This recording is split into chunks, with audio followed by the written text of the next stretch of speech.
Olá, sejam bem-vindos aí à instrução número 2 do nosso templo Estrela da Manhã, que é o braço de matriz afro do IHTB, né, do Instituto Holístico Torre de Babel. E hoje aqui nós vamos falar de uma questão interessante, que é a demonização do Exu. Na realidade, toda a Umbanda, de forma geral, né, o Exu tem essa característica dele ter um lado demoníaco, diabólico, né? Então, nas umbandas de Cáritas, nas umbandas rezadeiras, como eu costumo dizer, eu fiz desenvolvimento dessas umbandas, é engraçado. Tem uma cortina, né? Quando vai tocar para Exu, fecha a cortina para os santinhos, os orixás não verem o que Exu vai fazer. Porque tem esse caráter de o Exu ter esse lado demoníaco, do mal. E por que isso? Isso vem lá de trás, né? Primeiro vamos falar do Exu em si. O Exu é uma força de multiplicação, ok? Na realidade, se fosse matemática, ele seria a potenciação. Então você tem 5 elevado a 5, 125. 5 elevado a 55, sei lá, alguma coisa, 5. O que ele faz? Se pegou um número 5, replicou em várias vezes exatamente igual. Isso é a potenciação. E isso é o que o Exu faz. Você dá a ele, toma aqui, dinheiro, replica, ele aumenta. Positividade, ele replica, ele aumenta. Negatividade, ele replica, ele aumenta.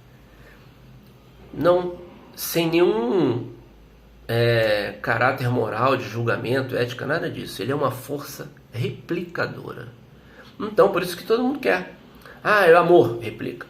Todo mundo quer aumentar, procriar determinadas virtudes, determinadas situações, determinadas oportunidades, até maldades que você deseja para o outro. Então, Exu é a ferramenta. É isso aí.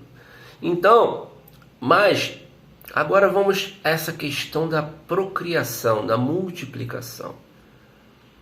Como que os mamíferos, nós somos mamíferos humanoides, como nós nos reproduzimos? Via sexo. Como as plantas se reproduzem? Polinização, flor. Como as aves se reproduzem? Ovo. O réptil também, ovo. Tudo isso está dentro da casa de Exu. Flor, ovo, né? Você vai ver os Exus com aquele falo ereto, simbolizando que é a procriação sexual, o ato em si. Então, só tem um problema. Toda essa questão de sexo, para o cristão ocidental, sexo é pecado. Sexo não vai bem. Então, como é que um orixá que é responsável diretamente, está ligado diretamente à questão sexual? Isso é demoníaco. Isso aí é o demo.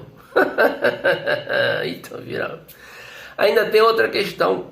Por Exu ser uma força cega, ele vai fazer o mal? Vai. Se você pedir, vai.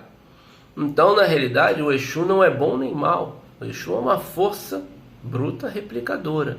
O humano é que é ruim e pede coisas ruins. Aí é uma outra problemática. Mas isso nada interessa. Interessa que, por causa desse sistema, o Exu é demonizado. E aí vem todo, a rodo disso, vem toda uma série de situações, né? Por quê? Porque entra no psique da pessoa que está incorporando. Então, o transe de Exu é um dos transes mais difíceis. Por quê? Porque tem muito vazamento de material de inconsciente do incorporante.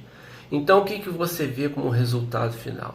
Não se esqueçam que incorporação é um conjunto carro-piloto, certo?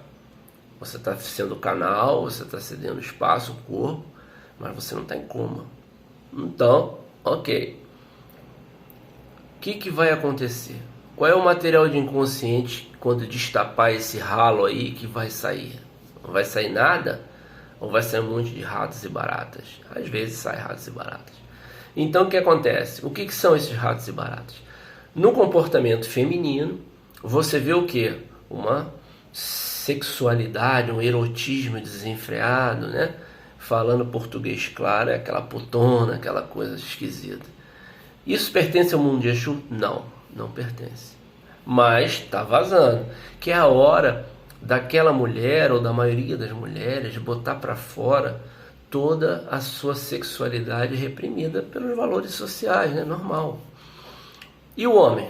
O homem, o Exu é sempre mal, perverso, né? Aquela coisa, vou matar ele, escambau. Por quê? Está vazando o quê?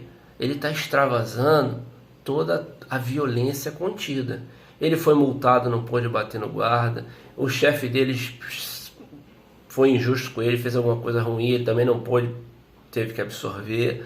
Então todas aquelas situações que o homem teve que absorver e que não pôde revidar à altura, seja a nível de violência ou seja em violência verbal, vai vazar ali. Então, aí tem um resultado final que é um híbrido desses Exus mais comuns que a gente vê. E o resultado final, claro que para o médium no final do processo é excelente. Ele fica leve, né? Por quê? Porque fez uma catarse. É verdade. Então, para ele teve até função. Para o consulente, às vezes nem tanto. Mas às vezes também não é o suficiente para afetar o conteúdo da consulta. Às vezes está com aquela roupagem meio truncada ali, meio sexualizada, meio violenta, mas a mensagem ainda passa. Então, é assim que funciona. E o que pertence ao reino de Exu? Na realidade, pertence a um certo sarcasmo, fato, até um humor negrozinho, até aí vai.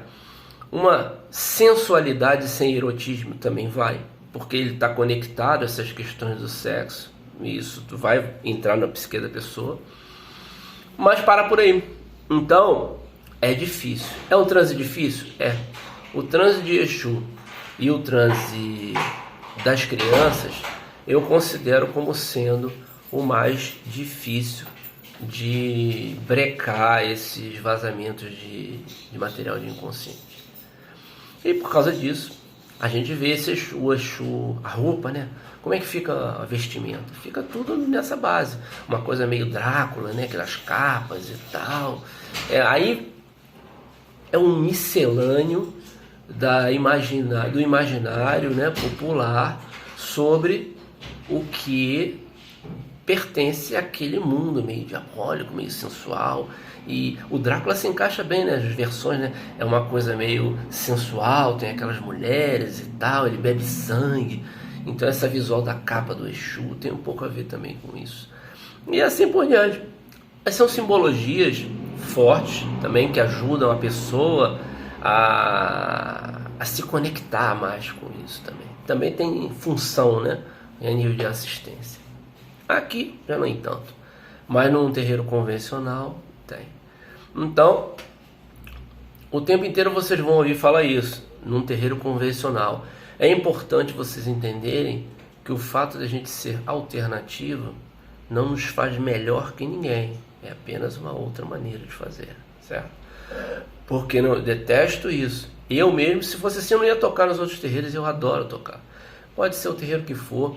Qualquer terreiro que esteja aberto, aliás, lutando para estar aberto, navegando contra a maré, né?